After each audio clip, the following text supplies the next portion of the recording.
हाथ में फ़ाइल लेकर मैं चली गई दुकान, और दुकान जाने के बाद हमने सबसे पहले अपनी पहली दुकान पे गए और वहाँ पे सामान रख के हम चले गए हमारी दूसरी दुकान पे जो स्पोर्ट की है। तो वहाँ पे हमें कुछ ज़रूरी सामान लेने के लिए जाना था अहमदाबाद। तो भाई ने मुझे हाथ में दे दिया मिनी रेनकोट, और वो लेकर हम चले गए अहमदाबाद, क्योंकि बारिश का समय था इसीलिए रेनकोट ज़रूरी था।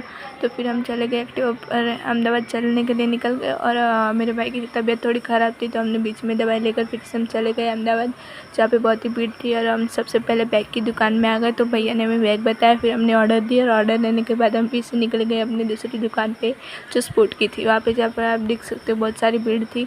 फिर हमने बहुत सारा स्पोर्ट का सामान लिया, उसका बिल पे किया, और फिर हम चले गए तीसरी दुकान पे जो बेल्ट की दुकान थी।